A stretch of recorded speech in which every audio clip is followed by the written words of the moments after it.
You get the sideboard, yeah, just 2 swan songs and those ley lines coming in. Pretty standard sideboarding procedure in this matchup. He brought out some of the Hive Mind combo, some slaughter packs as well. Were in the board after that game. Yeah. I don't think overall not a great game for Creel, especially with those ley lines in the board. Absolutely. It was just unlucky not having the echoing truth as well. I mean, to see one, usually you're like, okay, I can cryptic, I can get around this, but seeing both, it's just like, ugh. A lot, yeah. There's a. Oh, excuse me. Okay, something else I completely disagree with here from Greg. Ever taking out Serum Visions. Yes. You never, ever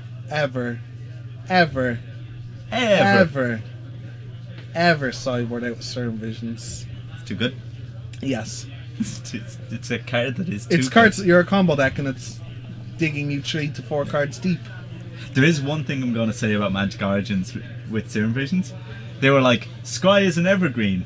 And one of the managers, when he was talking about... Going to get Sean Fitz and Phil Cleary for game 3. Sounds good. What's Phil playing? Phil's playing... What's Phil playing? Phil's playing the same thing. Mono black. No, I thought he's playing... No, Phil Cleary, not Collins. Phil Cleary's... I think he's playing Twin, Tasker Twin, is he?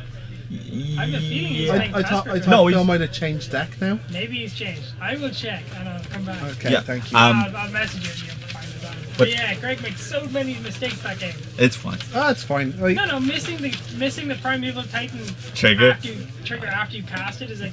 Hilarious. I really wanted his to just opponent reach out was- and slap him. his opponent was nice enough to let him take it back. No, he didn't. The second time he attacked and let him go to blocks, and then was like, my search. But anyway, the really fun thing about Serum Visions is Promote the I will. what's it called? I've been talking to people. They seem interested. Tell them about topics. Podcast. About which? I was talking to some of the guys on chat. Make up topics and tell them what topics. For the podcast? Yeah. Oh, we absolutely know the topics. Yeah, we know some of them. So yeah. tell them about those. No, like we've said before, we're going to be talking about any of the recent Star City Games tournaments. We're going to be talking about our findings on the draft format that is Modern Masters, which is one we've all given a fair rattle. Each of our superstar lineup of myself, Daniel Gilligan, Will Tolan, and yourself, Dave C. the Count Murphy. Dave, the C stands for count. That's what it does for this week, anyway. We're all going to have a card of the day, a card of the week, and deck of the week. Kind of one that we're looking at, maybe card we're speculating on, or one that's kind of come into our estimation of like, oh, this might actually be able to find a place, or just one where we go, by the way, why isn't everyone playing Den Protector? And you're going to actually be able to vote on whose you think is the best one on our Facebook page. Facebook page, of course, Serious Business. What else are we going to be looking at? I have them all written down somewhere. We will have them for it. But of course, we just love to rant about Magic. I know for a fact, every time between rounds, it's tough not to just rant about stuff that we're interested in, whether it be Legacy, Modern, Cube, anything like that. So here we have, still round 3 by the way, not round 4. We have Sean Fitz again making an appearance in the feature match area on the left, and Phil Cleary, another feature match striker, on the right. This is game 3, and we have Sean on Tazagar Twin, and we have Phil on a very similar deck.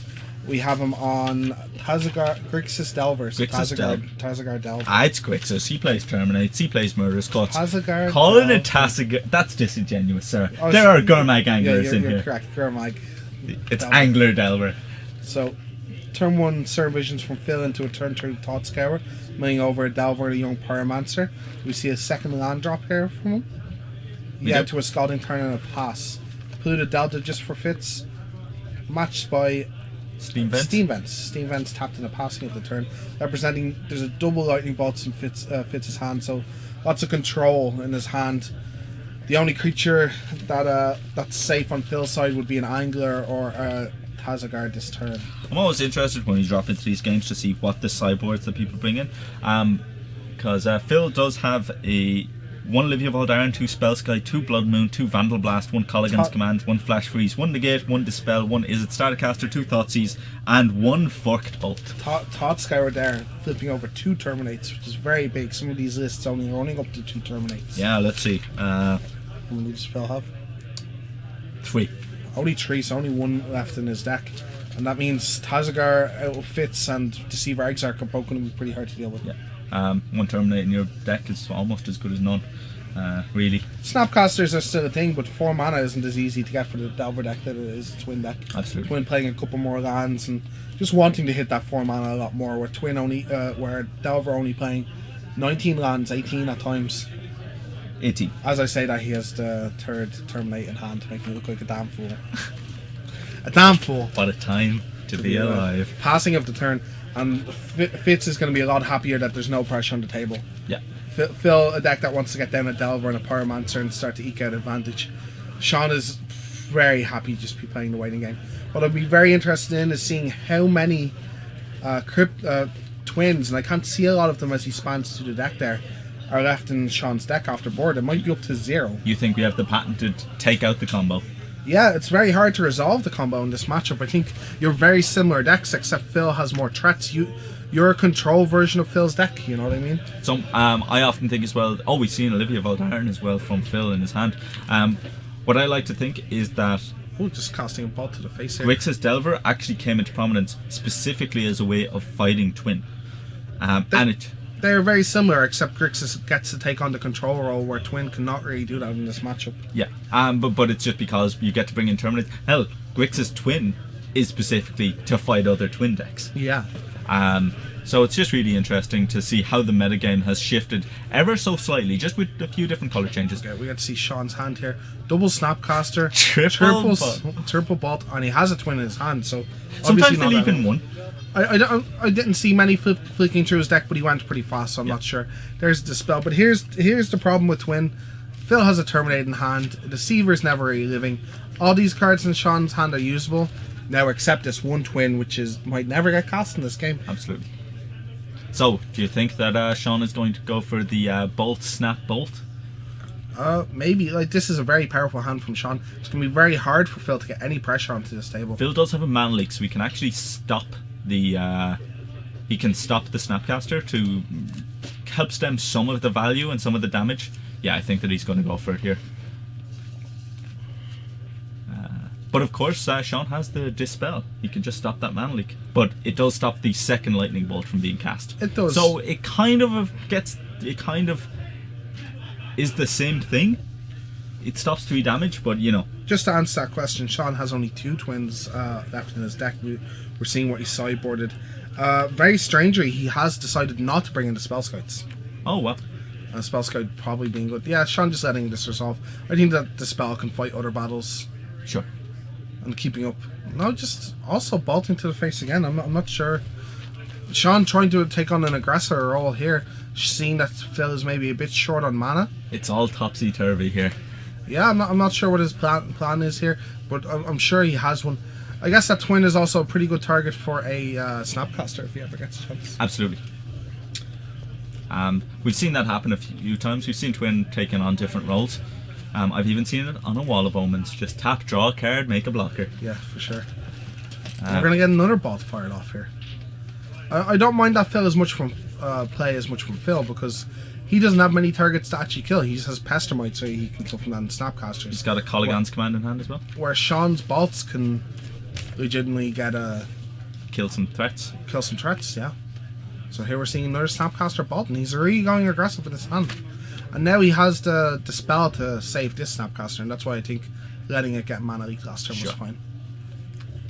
Sounds good. So let's see. We're going to get a reading on the life totals here if we can in a second. Maybe that will open our eyes to see where Sean is getting aggressive with these bolts. We can see as well he brought in his Staticaster and Anger of the Gods, clearly fearing the young Pyromancer. It might have taken a game from him before. No, the Staticaster's still on his board. The one Staticaster. Oh, okay, sure. That's what's left in his board, not what's brought in. Ah, okay. There's a counter flux by they failed to make sure that Snapcaster doesn't land. So obviously his life total actually under some distress. Such an aggressive counter of a Snapcaster mage. Absolutely. So Sean's gonna be like, yeah, that's countered. That's definitely countered. There's nothing he can do about it. He can try and dispel it. It's not going to end very well for him. No. So let's see. Another Snapcaster mage. What a draw. Snapcaster, very good. Phil explaining something here. I'm not quite sure what he's doing. And here's another Snapcaster. He's just going to bolt now. Yeah, this is why he's getting so aggressive. Apologies. Phil is on 8, dropping to 5 now. So these bolts taking off a huge chunk of his life total. Another bolt representing more than half of Phil's life total at the moment, and still having that dispel to protect his Snapcaster here, or Phil is choked or matter. So actually quite a good line. Quite a good line from Sean. Draw of a card. So Phil has Snapcaster Mage in hand, which will allow him to Snapcaster Bolt. Here's an interesting play. You could actually Splinter Twin your own Snapcaster here, and I kind of like it. Sure. Because then you're forcing Phil to respond. You can dispel his response, and then you can get back your Snapcaster and Bolt. And Bolt and attack for 2, and that's also lethal. Yeah, that sounds great. I think that would have been a pretty cool line for Sean to take. But also, maybe in his head, a risky line if Phil just has 2 removal spells as opposed to 1. You are getting 2 for... Well, you're getting 2 for 2. 2 for 3, because you're using a Dispel. And maybe not willing to take that risk at the moment. Dispel saving his Snapcaster. And a Bolt probably killing the blocker. Putting Phil down to 3 life, if I'm correct. Yeah.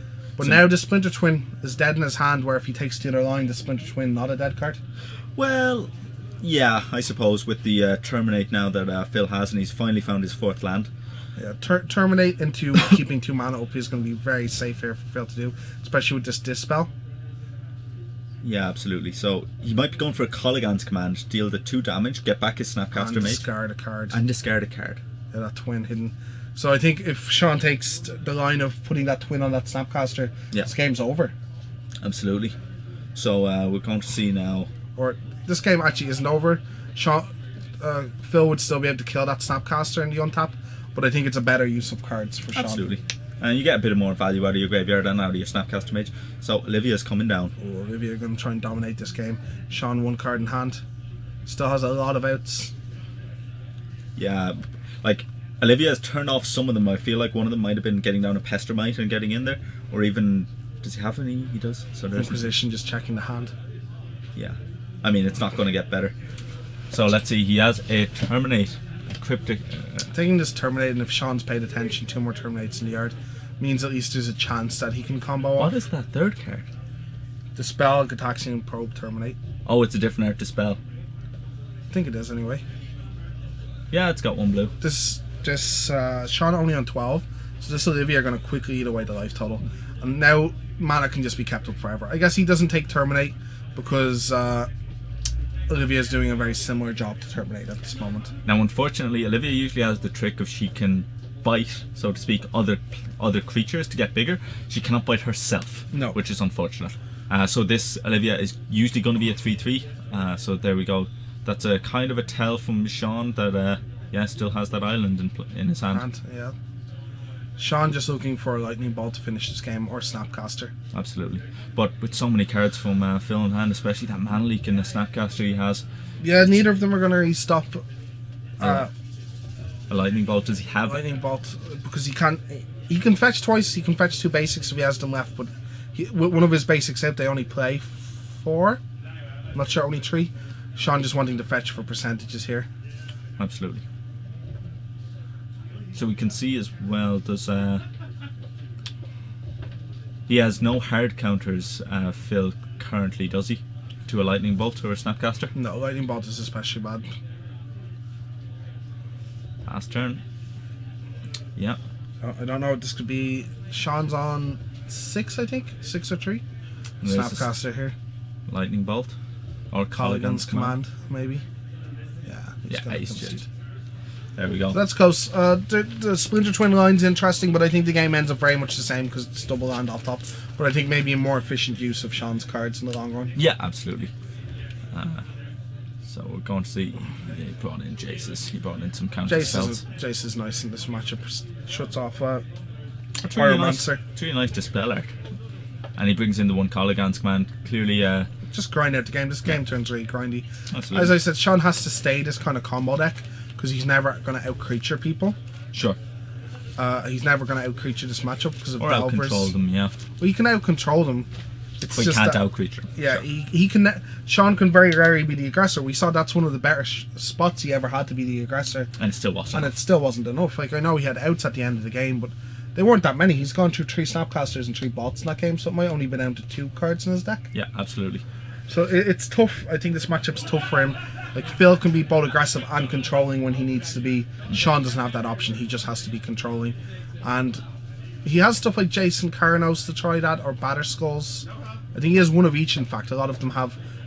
Out of 3, they have 2 of them, but he has Jace Carnos and Batterskull there. I really dig the Carnos. Carnos is a great card. I feel like any Grixis deck might benefit from just having one in the sideboard against a variety of kind of slower, grindier decks. Maybe it is too slow, but you never know.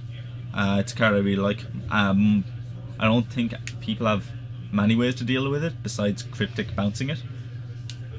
Yeah. Unravel the Aether is a card doing rounds, or D-Glamour. Jund plays. D-Glamour, really? But they're the same card, except one of them has shit art.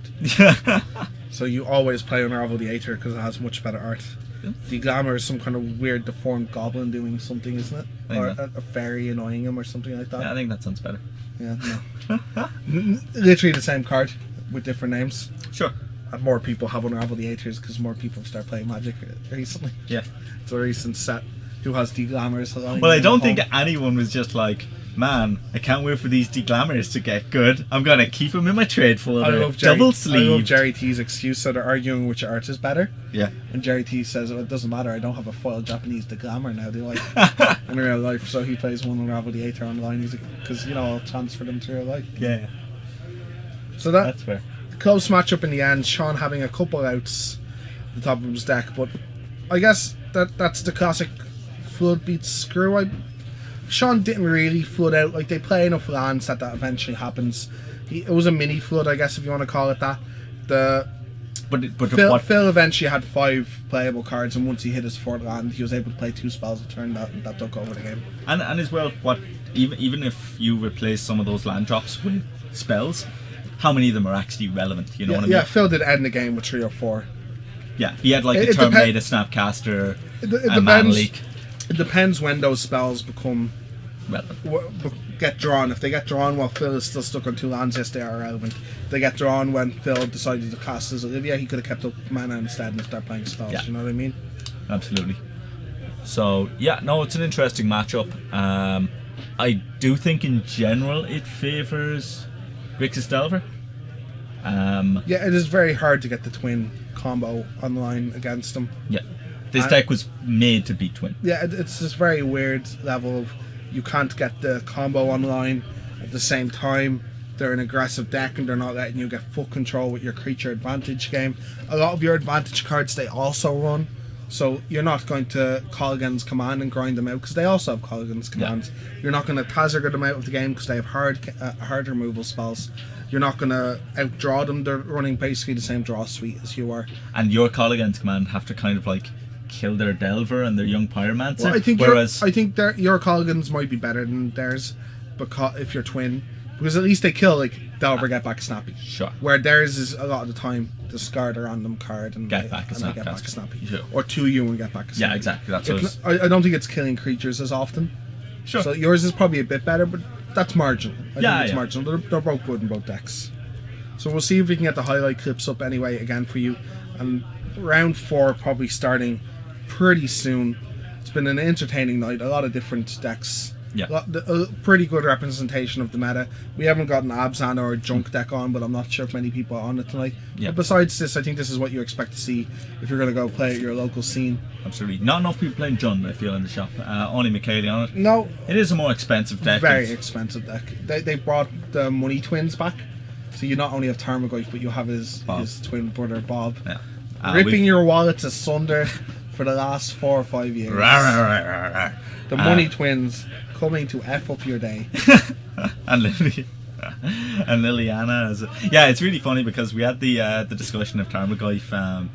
We'll leave that for the podcast. Yeah. We'll leave the money implications of Modern Masters, I think, is a really interesting one. It is. And what people want to get out of it. But anyway. I also refuse to call that deck the Money Trifecta with Liliana. Because it's not entertaining to call things that are actually 3 ofs a trifecta. I prefer to call something that's a 1 of or a 2 of a trifecta.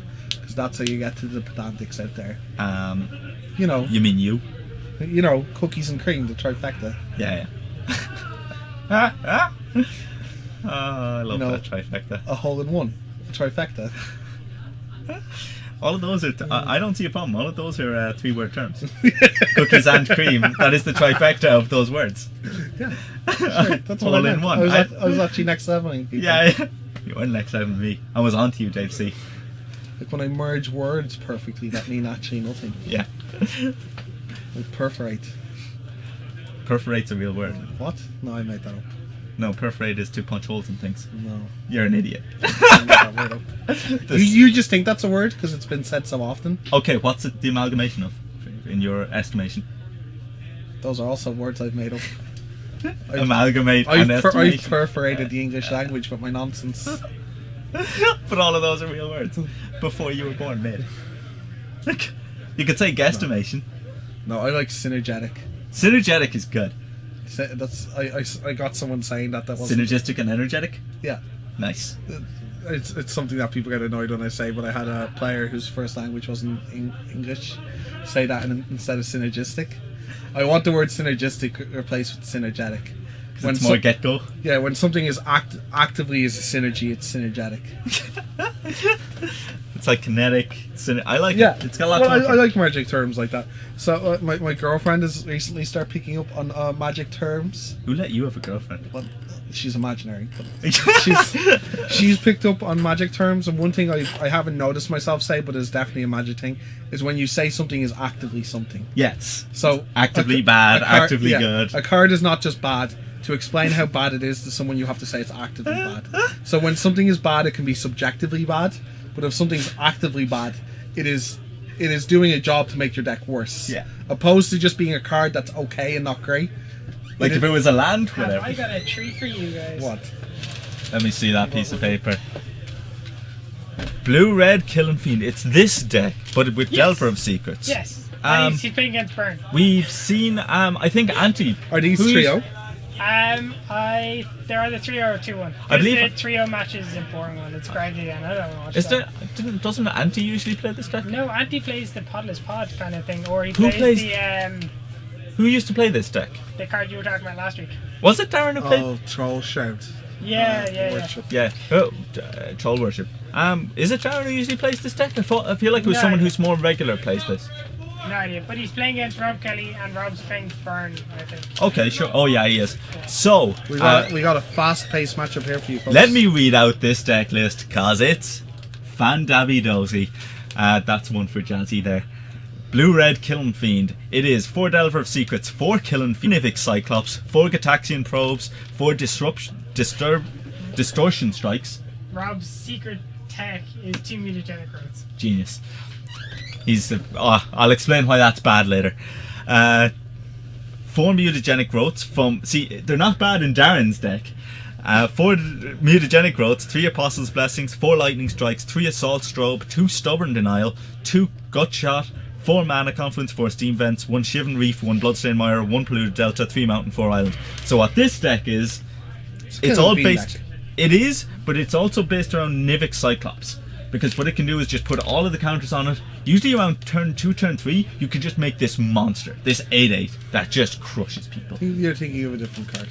No, because he exiles all of the... That's a different card. That's so weird. Sorry, not Nivic Cyclops. I'm thinking of He Nivic's doesn't Elemental. he doesn't have the Elemental in this deck. So this is actually... Nivic Cyclops is like the 1/5 defender that Yeah. switches its power and toughness Yeah, when you ever it's like a play. 0/3 or something. No, it's like a 1/5 because then like Oh yeah, it but could it gets attack as a bigger. 5/1. No, it just Okay. attacks as a 5/1 as well. Okay. Maybe it also grows, but I know it like loses defender and switches its power and toughness. All I We'll know get our is... producer Alex to get our exact text on that guy, but it's a Killing Fiend deck. It's basically proccing off playing spells in your turn. All I know is I'm really sad about the fact that this kind of deck no longer plays Wee Dragonauts. By the way, well done on Rob putting a mat over the mat needlessly.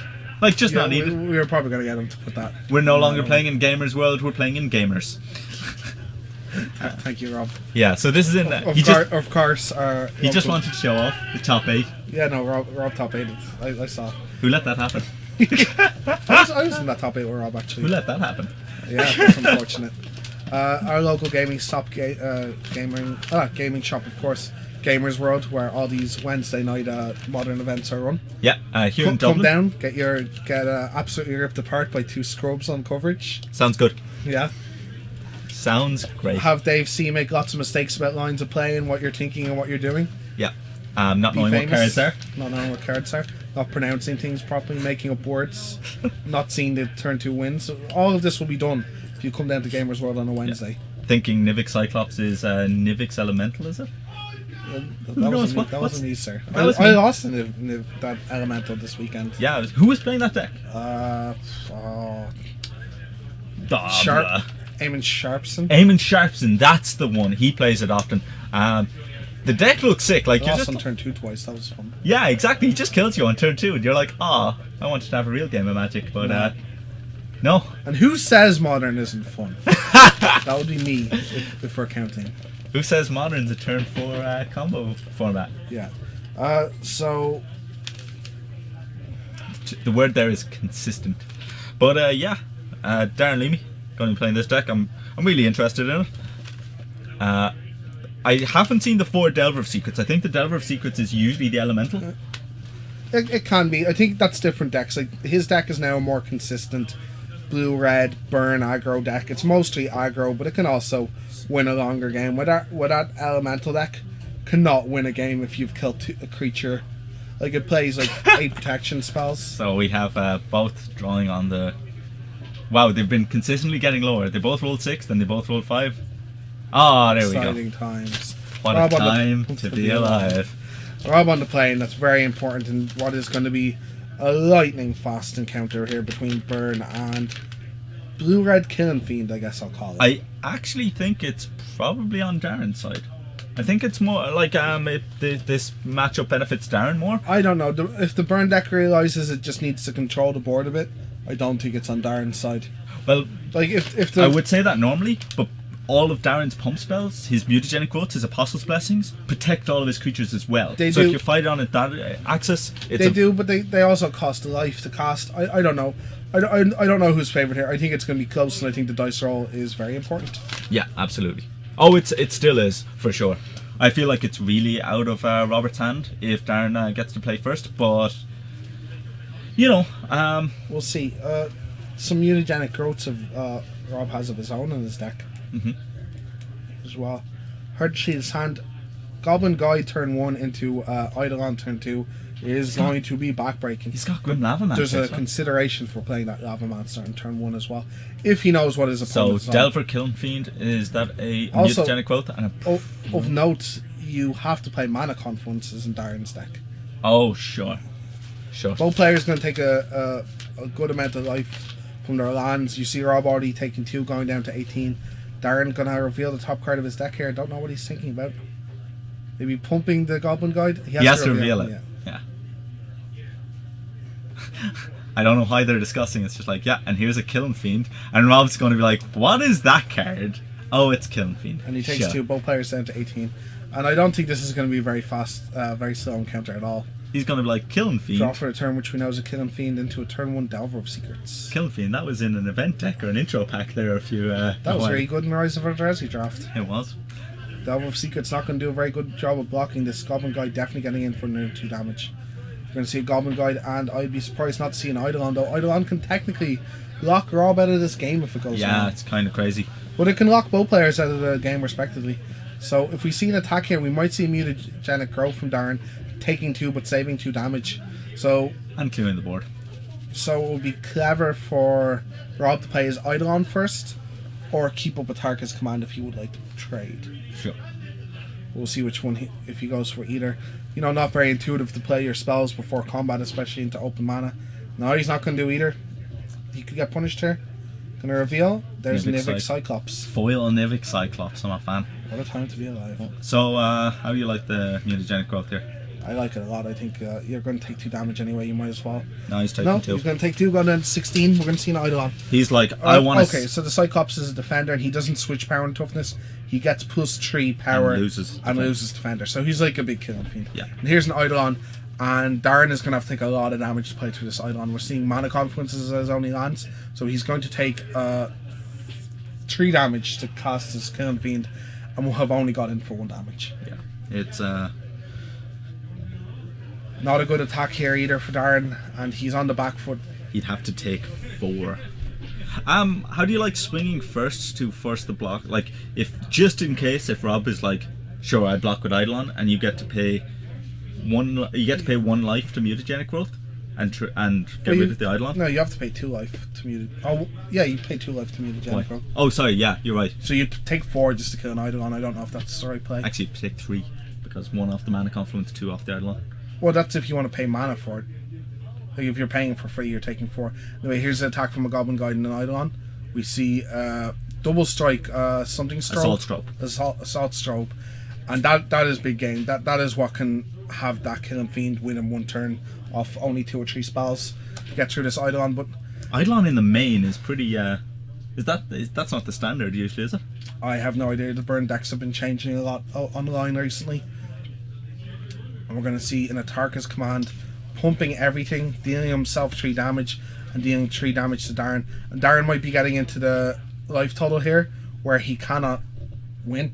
He cannot play enough spells to win. Yeah. That's what this Eidolon is going to do. Now he does have a lightning bolt. So Darren took 5, 7, 9 that turn, and it's already taken 4, 5, 6, 7. Yeah. So he's on 4. Yeah, Atarka's command being the Fable 2 mana deal 5 damage spell. Yeah, it's 4 to 15 in Rob's favour here, and Darren has to win off playing 1 spell. Yeah, not possible. Well, if he lightning bolts and no, he's not. No, it's not happening. This is what I mean. It's the player on the play's advantage. This Delver not flipping has also been a big deal. But it's the Eidolon. But that's it. If that Eidolon is any other card, I feel like this is in Darren's favour. But because it's specifically Eidolon, I don't know. So Eidolon's done. I guess Eidolon's stopping him from winning this turn technically, but Eidolon has done only 4 damage technically. But that's not the point. The point is, no, I all do. of these I do cards. Get the point. But there's also there's a lightning bolt from Rob, so that lightning bolt could have always tried to kill that Killing Fiend, and the mutagenic goat would have come to the rescue. But maybe that would have been a spell too late. And also these 2 mana confluences, meaning that Darren has to win off 1 spell here, and that 1 spell can't tap out those mana confluences. Excellent. Gataxian Probe trigger. Rob, snap concede. Don't want you seeing what I'm playing. Yeah, his opponent's going to get a free look at Rob's hand and then concede. And a Grim Lava Mancer in the main as well. Yeah, so Rob had an interest. I think the Goblin Guide was right, but there's an interesting play where you can definitely, once you know what your opponent's on, instead of that Eidolon, go to Grim Lava Mancer to try and control the board. But he thought he had enough of a rush, and he was correct to put Darren under pressure with the Eidolon and make sure that he can't win. It takes at least 2 or 3 spells in that distortion stroke for Darren to win the game. By the way, that game was over turn 3. Yeah. Welcome to Modern, where there's games faster than Legacy. I hate both those formats. Is there any format you don't like? I don't like. Or that you do like? Like Standard. Standard, every Thursday night here in Gamersworld. We start at 6:30. Come along, bring any of your decks. I'm a fan of Standard at the moment. It's a lot of fun, a lot of brewing. Yeah. A lot of little advantages to gain everywhere. Blind Brown Brewing. Yeah. I'm also a fan of whatever limited format it is ever. Yeah, that's fair. Except for Cube for some reason, which I do not understand. I dislike Cube a lot. Cube is the best format, everyone. I dislike Cube. Bar none. I don't know. I'll play it a bit when it's online, and then I'll get really tired of it and then stop playing it. It's a sometimes treat. It's not. It's never a treat. You play it once and you're like, it's a triple chocolate forest gallo. It's just like you're just like, man, I would love a slice of triple chocolate my forest deck gallo. was fun, but I didn't get to play because my opponent got good cards. This is great. Cube is great. I don't know what cube you've been playing. My cube is great. Myself and Cully have an excellent cube. That's what everyone thinks about their cube. That's true. The only cube I've ever enjoyed is Pauper Cube, but that was dominated by Muldrifter. The Dominator. Yeah, that guy dominates normal limited formats. Why can't he dominate this? Anyway, both guys sideboarding. Let's see what's in Darren's sideboard. We got 1. I can't read this. 1 Apostle's Blessing, 2 Stubborn Denial, 4 Young Pyromancer, 4 Electrickery, and 4 Annul. Annul? 4 Annul! What a legend! I don't like any of these sideboard cards. I do not agree. I do I know what these sideboard cards are for, but I don't think any of them are for this matchup. What do you think of Apostle's Blessing? Not a fan. Like, you saw he didn't kill a creature in that matchup, he just raced him. Killed one creature. I think the burn deck's just One a more creature died. efficient version of the Killing Fiend deck. It's less explosive, and I guess the Killing Fiend deck is less susceptible to hate because it can do 30 damage, where the burn deck can maybe only sometimes do 20. You know what I mean? But I guess you could bring in an Apostle's Blessing if you're Darren. Stubborn Denials, maybe a shout out. You know, countering some stuff that's about to kill you. Maybe if you think you can take the control role, Young Pyromancers, spitting out a bit of card advantage, because a lot of the time when neither deck can race, it becomes this really attrition-y battle. Yeah. Of Like- who can draw the correct things or whatever. Whenever Yeah, all if you've ever played a mono or red mirror in your life, you know that it just becomes grind out your opponent and have the last threat standing, chipping away. Now this is very different, and they're both a lot more combo-y, Yeah. but it could still come down to that. And at the moment, that probably favours Rob, because we saw he had Lavamancer. Yeah. Now let's But see. I would have liked to have seen if Darren could have showed what he could have done if Eidolon wasn't on the field. If he could have potentially... He was going to win that turn. It was going to go Gataxian Probe into Mutagenic Growth into Strobe into... There was another spell in his hand, and that was just a win. Yeah. And you know, it's just... That's what it is. Just Eidolon in the main. Which I don't know if I agree with. I'd have to look I'm a big fan of the 20-euro red card. in your main. Yeah, I like him. This is unkeepable hand by Darren. I think only one land on the play. If he's looking at a second land, he's looking at a Killing Fiend maybe winning on turn 3. Yeah. But I don't think it's worth the risk.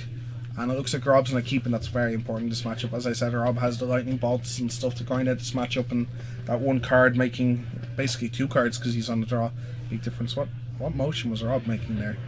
I have no idea. Was he... What? Did someone give him sugar before the match? Probably. Probably. So Rob keeping his 7, and I think, again, has to be favoured here. Yeah. Definitely. It's such a hard thing when you have to mulligan as the burn deck. You're just like... I think these decks, the deck Darren is playing, Yeah. also mulligans very badly because you need a... Creature.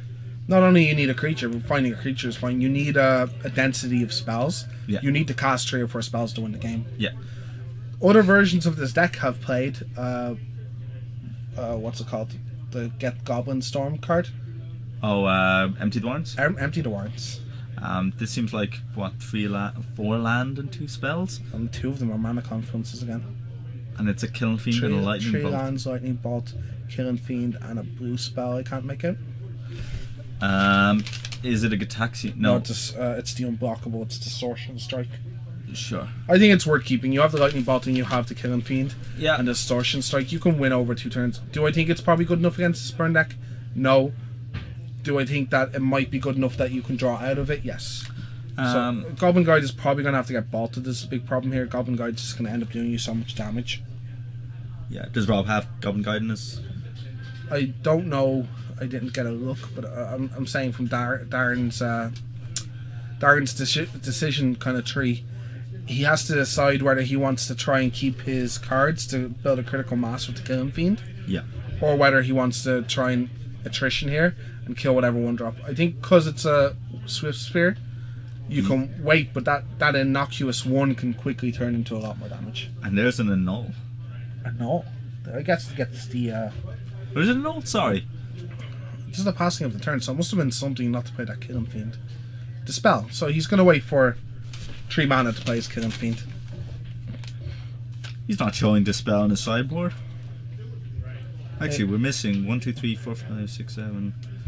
Oh, no. Yeah, he's not showing Dispel on his sideboard. No, there's 15 cards there. Is it in his main? Actually, yeah. Sorry, I didn't even check his main.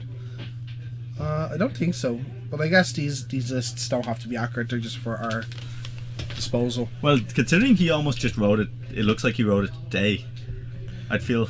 Yeah, no, these lists don't mean anything to the tournament standings. They're just for the Yeah, of course. coverage staff. So these are not... He doesn't have to be accurate, but now he's just, he's trolling us. Yeah. Triple Dipple. No fear of the Echoing Decay. Echoing Decay. Man, why don't people respect that card? Echoing Decay. So these Swift Spears representing a lot of damage. Rob already going down to 16 with those 2 mana Confluences in play, and any spell, 3 damage being tacked onto any spell that gets played next turn. Yeah, it's Here's the Killing Fiend, and Rob going to try and set up for some kind of win next turn. yeah, it's definitely a dispel. Maybe replace the annuls with dispel, or just Maybe. The spell is a lot better for this matchup for sure. There's a Lava Spike, and that's going to go to the face. so. And triggers everywhere. There's also a Boris Charm in hand to give everything double strike. No, it gives one creature double strike. I think it gives all your team double I played strike. that card extensively for a long time. What it does is it deals 4 damage to target player, gives target creature double strike, or all your permanents gain indestructible. Oh, I thought it was the other way around. I thought one thing gained indestructible and everything gained double strike. No, it'd be terrible then. Wouldn't be terrible, it'd still be a good card. It was your only way of fighting against Supreme Verdict at the time. Still giving one guy indestructible is still good against. It's not good enough, sir. Anyway, Boris Charm fired off, and we're pretty sure it was for the 4-life mode here. And we're going to come crashing into the red zone here with 2 prowess triggers and all the guys. And I think there was some 13 damage. I think there was some missequencing here because I think one of these Swift Spheres got saved from a lightning bolt, so he must have let the first set of triggers resolve, and then Boris Charm saved it, and he's just going to die here. Yep. Another turn 3 win by Rob, and yeah, as I said, I think it massively favours this more consistent burn deck with its lightning bolt. So I've played the burn deck, and I've never got to do this. It never happens. I'm just like, burn deck's terrible. I always peter out and nothing happens, to no fault of my own. I never make mistakes, Dave C. Don't you say a word. Neither player really making mistake. Darren maybe missequencing there, so he couldn't kill a Swift Sphere. Yeah. Spear, even I keep calling it a sphere. But I don't think there's much you can do. Even if he kills it, he's still taking, 12 that turn? Yeah. 13. 13 that turn because of his mana confluences. 9 from the Swift Spears and 4 from the Boris Charm. Yeah, it was an unfortunate start, and I don't think there's much Darren can do. I think he mulliganed the hand that he couldn't keep, and he just got run over, and game 1 that Eidolon stopped him from going off the turn he could have won. Yeah, it's always needing kind of just one more turn, and just burn never giving it. Yeah, exactly. It's a very punishing deck, especially for decks being greedy. And this deck running mana confluences, that's greedy. Kind of has to. So yeah, we can Yeah, see it brought in has the to. Apostle's Blessing, and I think that's it. Maybe the spell. Maybe he has the spell main deck.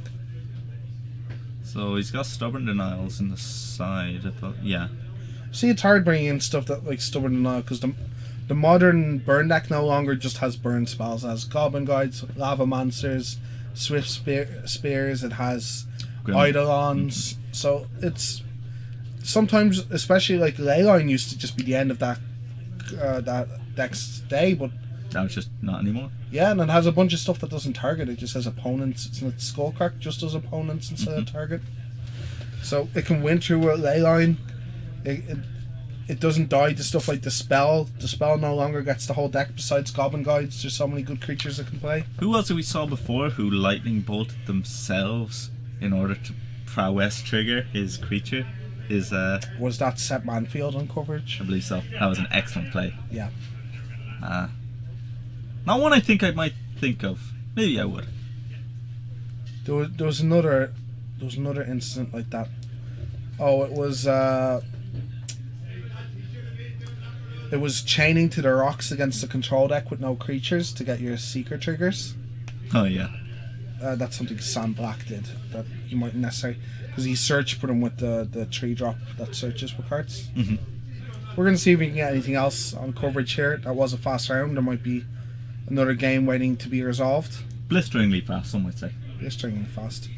Maybe we can get the trios on camera. Our producer is going to go fish out a matchup for us. So far, it's a night of fast matches. Yeah. We got Sean Fitz, like our fastest game being the one's slowest game being ones that feature Sean Fitz, and that's a turn 4 combo deck. Yeah. And I know that very rarely happens. I think the one with Dan and Simon was. I guess that was quite slow. Yes, that was the last game in the round. Down with the grindy Esper control deck. Esper seeming to be the best way of doing control. We had some lists as well of other players playing it. But it's tough. I mean, you have to have the answer when there's these aggressive combo decks. Yeah, for sure.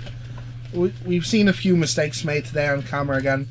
And we'd always like to know, as we point out mistakes, we are guys that get to look over the entire game and see both hands. Yeah, it's always nice to have that benefit. It's very easy for us to point out mistakes and show you lines that we get to consider here in our nice, comfortable casting room. But when you're sitting out there making the plays, it's not as easy. Yeah. I would have loved to have got... Susan has an Esper control deck with a White Sun Zenith in the main. White Suns, and of course she gets to use her kitty cat tokens. Absolutely. She's absolutely in love with those Star City Games tokens. They're pretty great. Those kitten tokens are excellent. They're pretty excellent. And she plays 3 Esper Charm as well. Okay, we are getting another feature match in. We're just waiting for them to resolve a game 2, I think. 2 Logic Knots. Logic Knot. Is that the Delve counterspell? Yeah, it is. And 2 Condescend. I dig this deck. I dig it. It's interesting. 2 Sphinxes drive, 14 twice. 1 Dismember, 2 Disfigure, 3 Path to Exile. I love the 1, 2, 3. Is there any mentors in there? There is not. But there is 3 Lingering Souls as well. Of course. It's really interesting. So, do you think we could get these guys to play another 5 games in the time that it takes the rest of this tournament to finish? Rob been gone for a while, coming back. That's a 3-1, I think, for him. Either 4-0 or 3-1. I think it's a 3-1. Not bad for returning Rob. Yeah. But still a good deck in the meta. It really depends on the sideboard head. I mean, it hasn't been seen much play around the shop. Now, a few of the players coming back have bought it. It's like, even though there's 25 players tonight and it is a weekly tournament, you can still kind of figure out the shop meta and what you have to beat there. I actually really like doing that. I think you have to figure out your local meta if it is in a tournament this size. If it is a larger tournament, say 50, 60 players, I think you have to have a more general sideboard. But for this one, I don't think Darren has to have ley lines, for example, to try and beat Burn, because he's like, okay, who plays Burn in here? Well, last week, no one. Literally 0 That does happen. It becomes a bit inbredish. Oh yeah. After a while as well. Just while we have this break, I'd like to again remind you that this Monday there'll be our first ever Serious Business podcast. Absolutely. We have our host here. Hello. Eamon Jones. And this week, and probably for most weeks, but this week definitely, we have myself, David C. Murphy, Daniel Gilligan, and Will Tolan talking about many different topics that are happening in the wide world of Magic. It might be weekly or bi-weekly. I think we're leaning towards bi-weekly, but it depends. We'll have a bit of talk about the Irish results, but of course, people more interested in a lot of worldwide stuff. Absolutely. We're going to have a talk about the Modern Master GPs that just went down, the 3 different ones, kind of the effects these big events have on people. Sure. The kind of results that came out of that, and our interpretation of the format altogether. We might even do kind of a crack a pack and figure out what would our first picks be in relation to we'll talk Modern Masters. We'll talk about that format and the implications of the GPs for sure. There's going to be hopefully a bit more spoilers out. We're going to talk a bit about spoilers. We have Sean versus Simon for game 3. Sean versus Simon. Are they 3? Game 3. Oh, sure. They are 2-1. Well, Simon lost 1, so he has to be. You vote 2-1. You vote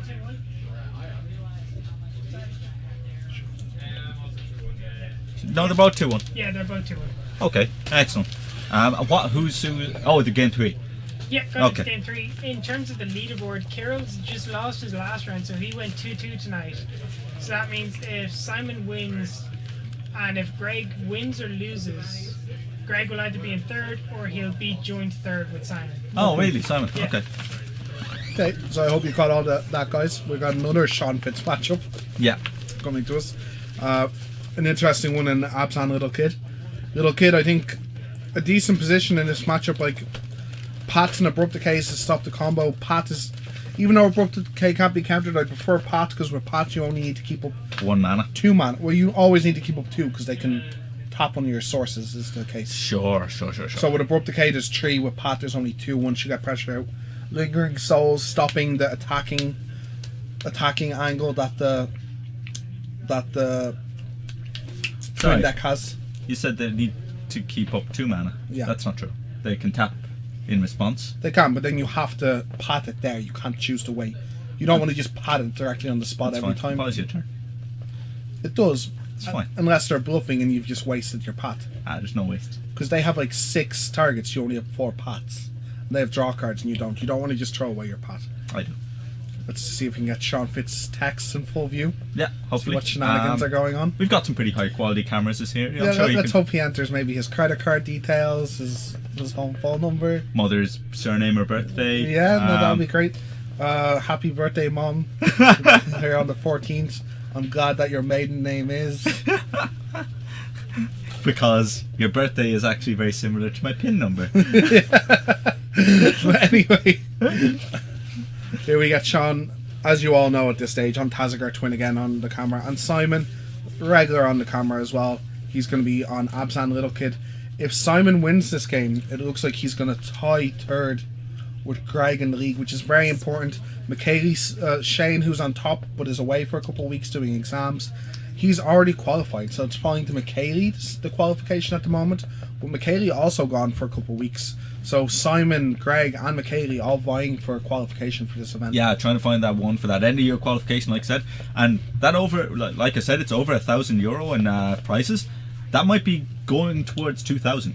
Free Modern Masters dropped as well. Absolutely. Rotisserie draft as well. Something people don't get to do very often. We did it last year. It was awesome. Okay, both players on 7 here. Let's see if they both keep. So we've got a Steam Vents. We've got a Serum Visions from Sean as well. I believe he's got a Deceiver Exarch as well. Maybe 2? Maybe 2? Okay, we're both Simon keeping. on the play here. Verdant Catacombs fetches. Let's see if he gets a Shockland or just a Forest. Oh, this might lead into an Inquisition. I don't believe he plays Inquisition. I think he just goes Thoughtseize. Thoughtseize? Yeah. Okay, Thoughtseize. Sean's hand pretty Thoughtseize proof here. The Tazagar are probably going to be taken, but Deceiver Exarch means 1/2 the combo. And triple Serum Visions means he's going to get to sculpt his hand over the next couple turns. So this Thoughtseize is actually pretty inefficient in this spot. What's your thought process? Is it... Well, it depends what is in Simon's hand, but it is between Tazagar and Deceiver Exarch. It depends on the removal in his hand. I don't mind taking the Tazagar, meaning that all my pressure for the next couple turns. Taking the Deceiver Exarch.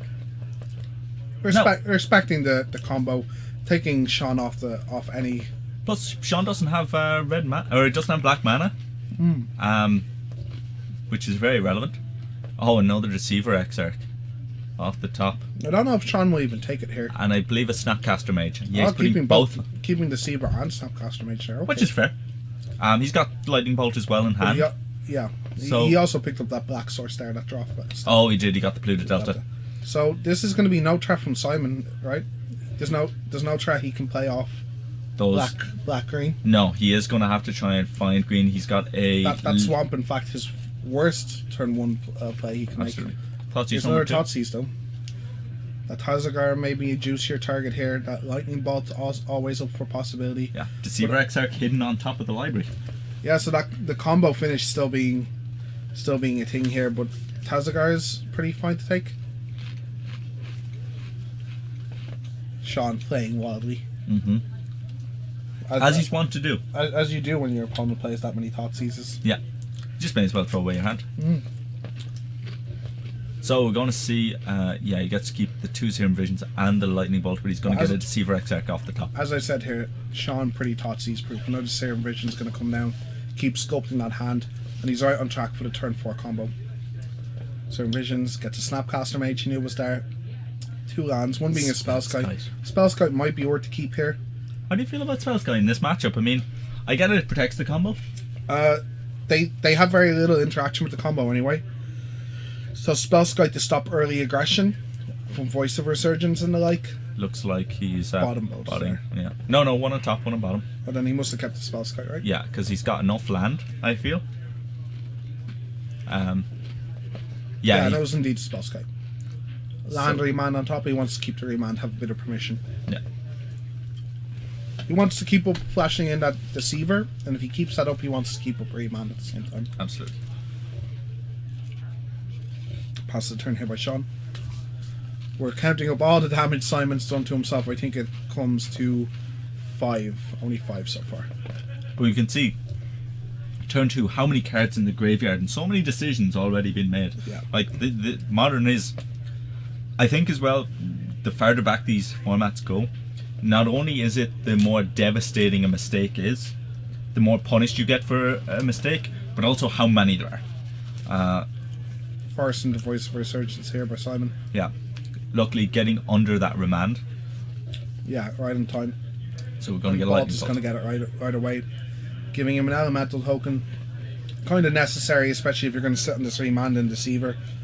Yeah, at the same time though, if any amount of creatures come down in this turn, that elemental going to get pumped. Absolutely. A great play would actually be a Lingering Souls right now. Now, Remand will deal with it, but Yeah, it looks like a good play on the surface, but this remand makes it pretty backbreaking. Yeah. You really want to be able to deploy 2 threats this turn. Here's a birds. I don't think Sean has any. any intention of remanding that. And here comes the Lingering Souls, I'm sure. Birds trying to be some kind of act like some kind of bait. Yeah. Not a very efficient bait, but always worth playing the other spell first. And remand pretty much has to come down. Here's a funny spot where Sean might have to take 2 damage. 2 damage off this shock land because he wants to get black mana, but you know he's not completely. He'd also want another red. Oh no, just ignoring the black. I guess Tazgar in his graveyard, other chances to get the black mana. Yeah, it depends how many terminates he still has them in. There's a remand. But still, taking 4 damage in total this turn. 2 from the elemental, 2 from the shock. Actually, sorry, 5 because he fetched. That's a lot of life. That's bleeding some life. A lot of life. This elemental. Now, that lightning bolt, a fortunate draw. That elemental never gonna live to become a big threat. So he snapcast lightning bolt. He's He gonna wants- snapcaster bolt. Maybe a bit more efficient. Yeah, Not quite sure if I want to use the Snapcaster there. You can pass the turn and possibly have Snapcaster Yeah. remand then.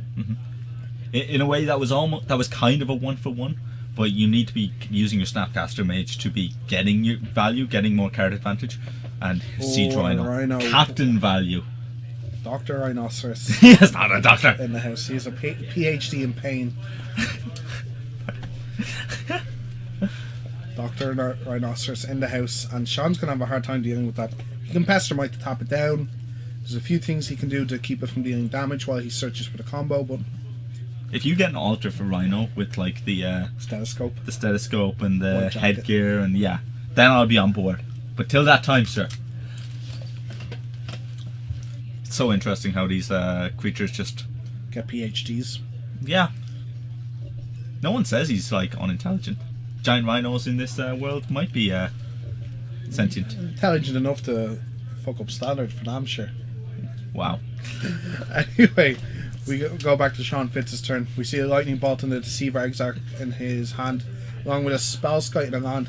That Spellskite may be a mistake to keep on top, as he's had no room to deploy it, Yeah. and really no want to deploy it at any given time. So, what are we going Is to... this a Snapcaster maybe again? Snapcaster... Serum Visions. Alex agrees. PhD in bringing pain. He Wikipedia'd it. Oh, Qualified. okay. Cambridge University. I tried to go for that course. I wanted to get a dissertation. But dissertation in Muhammad Ali fights. Or actually Mike Tyson fights. For pure brutality. But, yeah. Thanks to Watcher Kerry. Anyway.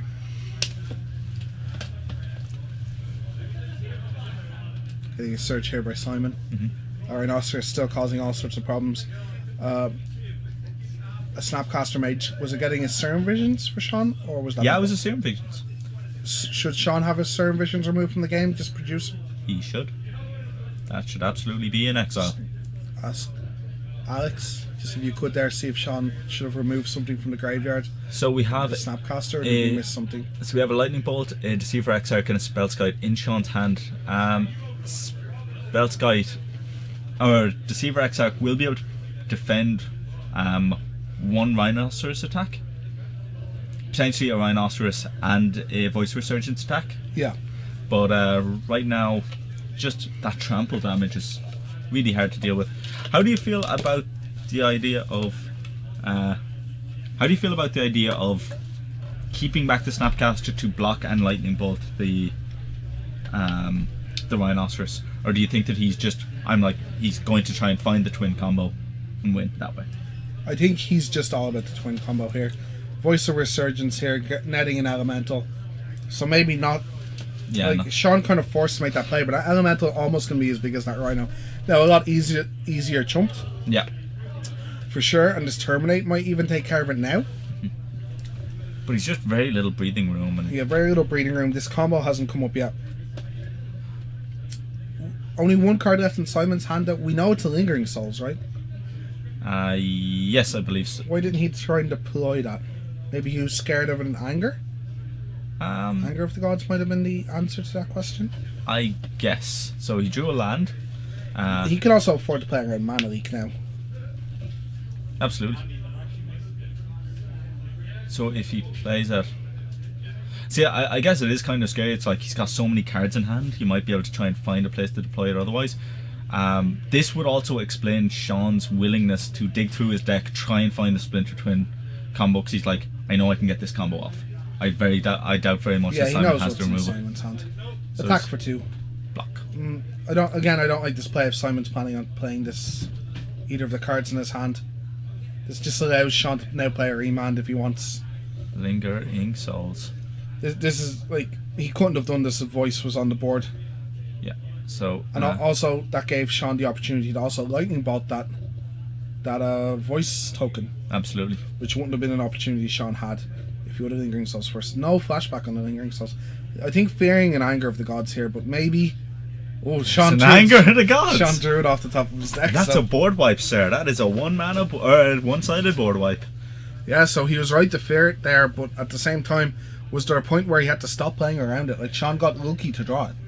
I think to a degree. So now he gets to flashback Lingering Souls. And is that a Will Leaf? Oh, if that's a Will Leaf, that's a pretty big game. Flashback on Lingering Souls, 2 more tokens in play. And a Finks, which is really good as well. Finks is pretty decent. Finks is not going to be able to get through that Spell Sky, but at the same time, a resilient threat if that Spell Sky ever hits the dust. Finks not yet, but if we see a Will Leaf Leash come down, suddenly that Finks is for sure. massive. In Sean 10, we see Deceiver and Remand. No closer to a combo. Still one piece in hand. Sean still had a decent life total as far as I know, though. Oh, sorry, a bit lower than I thought. Sean at 6. Wow. So not that decent, not that many turns to draw. And there's a question when your opponent passes like this is, do you play anything? Because one of their main ways to draw true cards is remand. Yeah. And by not giving them a chance to remand, got to be met by a remand here. By not giving them a chance to remand, you don't let them draw closer to combos. Yeah. And he has the land to redeploy the Finks. Was that a show off, like playing the land, playing the Sphinx? Or no, I think you're priced in. You have to do it. Yeah, why not? Like, not a show off of it, not a show off in a good way. You know what I mean? You're like, well, I can play it anyway. No, I think the less information Sean has, the worse decisions he can make. Absolutely. You always give him less So information. terminate on one of the tokens. Lingering Souls tokens buys him an extra couple of turns. Buys him an extra 3 turns, in fact. Instead of a 2-turn clock, it is now a 4-turn clock. Sorry, 2 turns then not. Pass the turn to draw of Simon should be able to get in 4 damage without anything else deployed to the field. Deceiver Exarch is going to come into play here and tap down one of those Sphinx, so only getting him for 1. And that Sean giving himself a lot of time with that Terminate. That second Lingering Souls token was going to be a very fast clock. Yeah, and in for 1. Wow, not Sean swing with the other. I guess it's free block. Yeah. There's no burn spells. No higher. That was a slight mistake by Simon. No, it wasn't, because it was when he moved to combat. He was planning on swinging with the whole team. Yeah, but he should always play it before. There's no point in not playing the card before combat. Sure. And there's a Batter Skull off the top from Sean. Wow. It's going to be a big game changer. If Simon can find something like a Path to Exile, it's going to be a pretty decent game. It can always be diverted to that Spell Sky, but he can attempt to pat his own creature so that Batter Skull doesn't do much. Yeah. He's going to get in for 2 here, and he's going to be 1 short. Mm-hmm. Spell Sky can still take the path. Yeah, I can still take it, but you have to get rid of it eventually. Sean falling to 1. But with let's see what Simon has in hand. So Simon can still set up some kind of path to victory here. He can double block that Batter Skull, but the problem is that Batter Skull is just going to get passed to the Deceiver. Yeah, or even Deceiver or Spell Sky, one or the other, depending on the setup of this hand. In for 4. Yeah, double block not doing Simon much good. He's just going to wait to... strangely, Abrupt Decay killing also being able to kill the Germ. Yep. the germ, but Spellskite stopping any of that, and 2 removal spells are only needed by Simon. Sean basically netting 2 life and 4 damage each turn. Yeah, it's pretty huge. In for 2 again.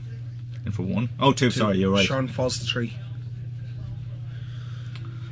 There's so many draws that Simon can get here that help a lot. I think there's a lot less draws, and if this double block is right this turn, it was definitely correct last turn. Yeah. So I don't know now with Sean having an extra card. If you didn't double block last turn, I don't know if it's correct to double block this turn, but Sean allowing it. Both things coming back. Simon gaining 4 again. Sean gaining 4, going up to 7. And that germ probably going to attach to this Deceiver Exarch. Yeah. Yep. Sean keeping up 2 mana. And pass turn. Pass the turn.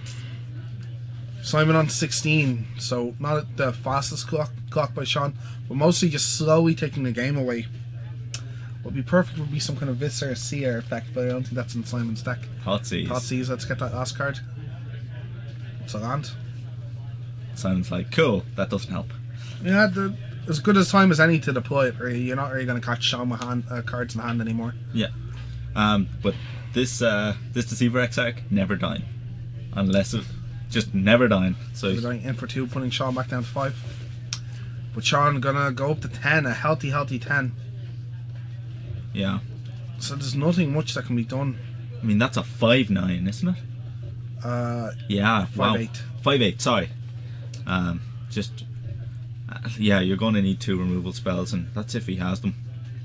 Another Lingering Souls buys time, but everything buys time. Nothing actually puts more damage on the table that Sean is representing. Yeah. Sean with another land, but I don't think he cares much anymore. This game is firmly in his grasp.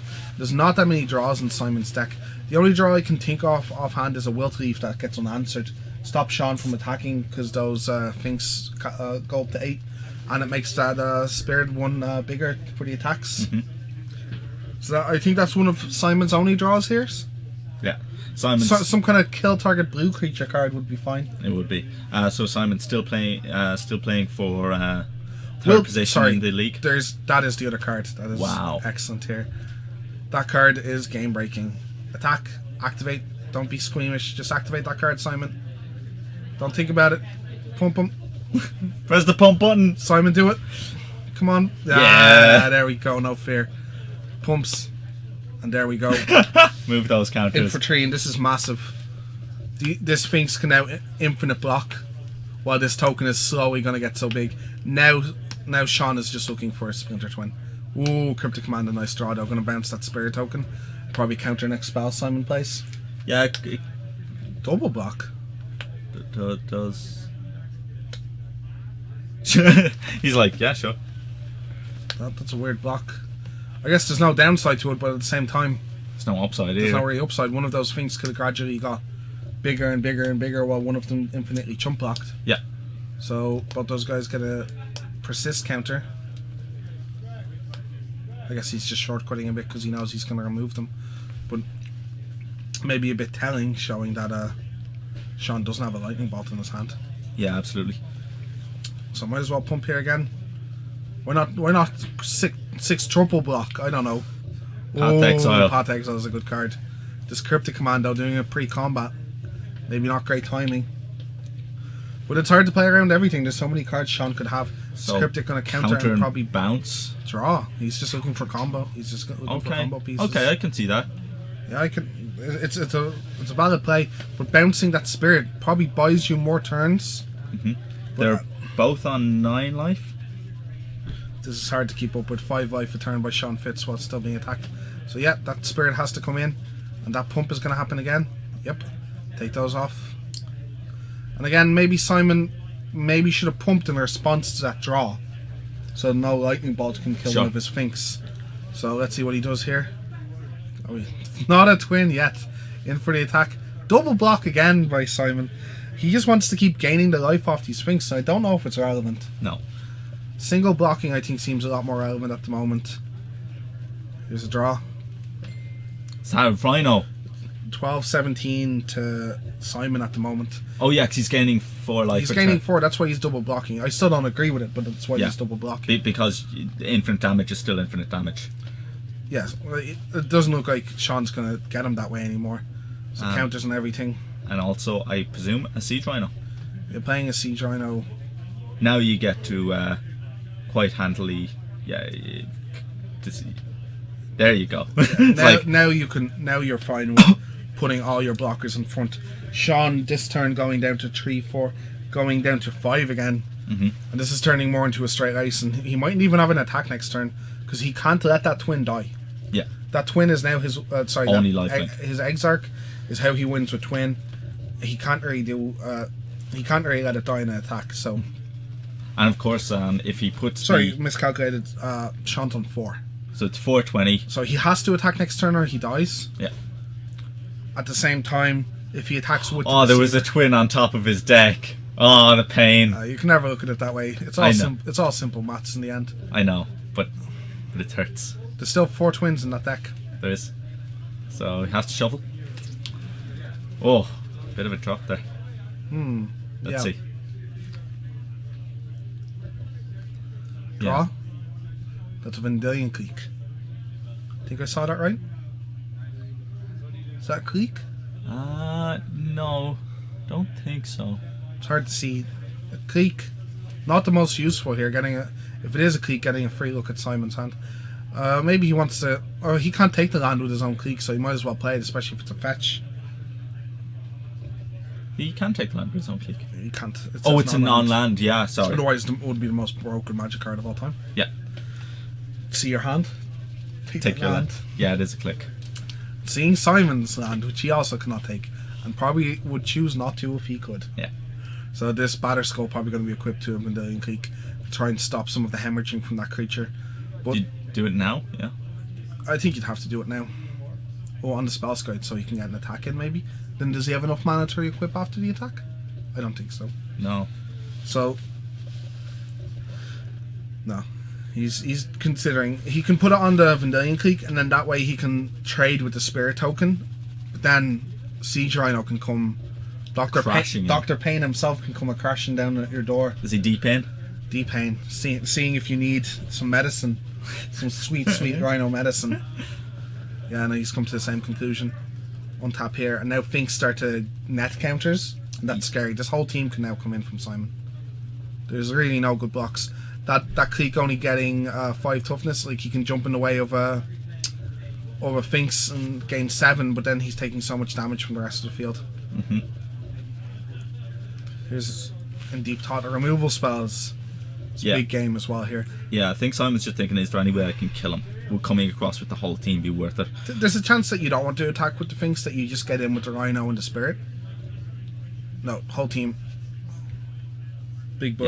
Yeah, I think I've seen Sean shake it, or nod his head. I think he's like, yeah, that is the best attack. So he has to kind of take his chance to get the Spirit here.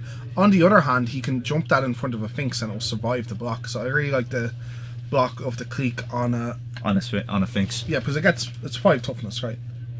Because Batter Skull's a 4/4. Yeah. Yes. And then you probably put a Spell Scout in front of Rhino and Finks are the same thing. It stops the same amount of damage. I think he's dead no matter what here, though. No, he's going to 11. Yeah, he gained 7 left. Sorry, he's going to 11. He's not only gaining 5 again. So he can do this block, but then he doesn't have outs. He's just surviving. He's not winning. Yeah, so he's going to take 9. He goes to 2. Yeah, and here's the pumps for everything. This Township, very big game. Yeah, Township just worth its weight in gold. The whole board, Sean's whole board dying. Like, I haven't done the maths. Maybe these are the only blocks he can present. Because if he doesn't block with the Deceiver, he takes 4, 9 yards lethal. Like, unfortunately, they're the only blocks he can present. But they're both dying. He has no board. He has no hits. So he gets to bounce the Batter Skull and replay it. And then die. Yeah. If he had to find a way to keep that Deceiver Exarch. And there was no. That might have meant keeping the Batter Skull on it. Sure. And not offering the trade and just hoping the next card is a Spell Sky. Because that way it has 8 toughness. Yeah. And it can jump in front of the Rhino or whatever for the attack. I think that's the play. Yeah. Sean's surviving on 1, by the way, there. Yeah. So maybe that's not the play. Maybe he doesn't gain enough life. It's hard. Maybe he just doesn't have an out there. It's hard to calculate. And let's see. Just playing a card. Bouncing it. Playing it. He's gonna till the bitter end. Put a spell guide on it. Do it. No. He doesn't have the mana. He doesn't have a spell scribe left. Or not a spell guide, sorry. Put a Splinter Twin on it. Make a 0/0. He needed exactly Cryptic into Pestermite into Twin to win the game there. Simon going to play some more spells. Why not? The Robins. The Robins. He's getting more XP. More XP. The more cards you play, the more XP you get. Yeah, Good game. What did he draw? I think I drew the twin! Oh! I think if Sean keeps the Batter Skull on the Deceiver Exarch, blocks the Rhino, Spellskite blocks a Kitchen Finks, Vendilion Clique blocks a Spirit, he takes 4, 8, he survives on 1, and then he has a chance to draw a twin. He doesn't draw a twin. He does. No, he drew a twin there. Yeah, but it was the second card, it wasn't the first, so he still loses. Or was it the next card? Yeah, 2 of 1. Oh. So, but it's hard to see. Maybe it's hard to do that, Matt. Maybe I'm wrong. Maybe Sean was on 3, not 4. I'm not exactly on the table here. No, it was 4. But I think he could have survived on 1 and kept a Deceiver Exarch in play. Yeah, it was tight. It's really hard to see those mats. Like we said, we have the benefit of seeing over an eagle eye view. And there's a chance that if you make that line and you do it without playing the Vendilion Clique when he did, if he plays it in Simon's Upkeep instead, then he can maybe take something away. Or but no, I think he was on lower life. Maybe no. Yeah, it's hard to say. It's a very hard line to make. I just don't see if there's any way he can win without letting the Exarch die. Yeah, like I said, the only other out he had there was draw a Cryptic into tap your team, exactly Pestermite into exactly Twin was his out there, I guess. And that's what he's playing for, There might have been a point of damage I missed, or I might be miscalculating here. Yeah. Sean falls to 2-2 and Simon another positive week at 3-1. Simon drawing in 3rd place now, overtaking Kirill. Kirill only going 2-2 tonight. Drawing with Greg in 3rd position. And even though Shane and McKaylee have missed a night each, they're still in 1st and 2nd. Shane in 1st, McKaylee in 2nd. They're only a point between them as well. Do you think they have a gentleman's agreement that time off for study? There's only boxes to be played for now. I guess McKaylee still qualifies. Are you saying no honour among Magic players? I'll take wins. I'll take them from your cold dead hands, sir. I will literally scoop your eyeball out with a spoon for an extra life point. Counter this. Genius. Anyway, again, just to let you know, 3-way tie for first. Shane, Simon, and Greg now. Oh yeah, that makes more sense. Sorry, just getting news from our producer now for 3rd. Shane, Simon, and Greg, 3-way tie for first. Yeah. McKaylee in 2nd, Curiel and Sean behind him. Wow. So that's a lot tighter than we thought. So sorry, they have leapfrog. Simon now in 1st with Greg.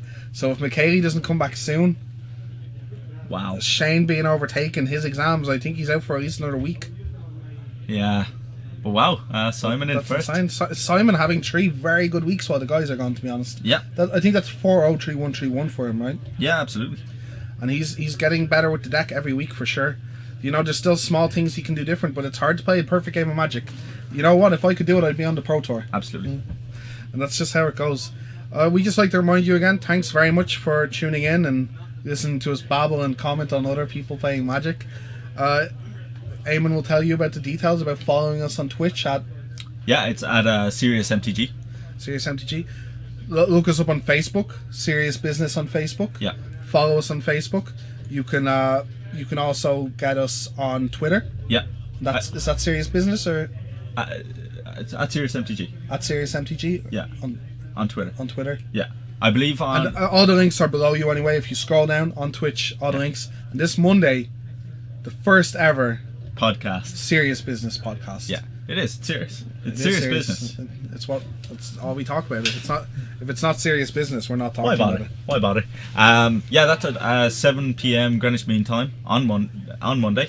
We're going to bring you such topics as Modern Masters, the recent GPs, recent results, absolutely, Irish Magic and how it's standing with the new PPTQ system. Decks and cards we're keeping an eye on. And maybe, Origin spoilers. And maybe we'll hear some sweet bitterness from me and Daniel Gilligan being, you know, dishevelled about the game, while still begrudgingly coming to play it every week. Yeah, it's just like, God, I hate this game. I love it so much. You spend so much money. It's the best game I've ever played in my life. I hate it. Anyway, guys, thanks very much tuning in. This was Wednesday Night Modern here in Gamersworld, brought to you by Serious Business. I am David C. Murphy, and as always, my co-host, Eamon Jones. Thanks very much, and we'll see you next week.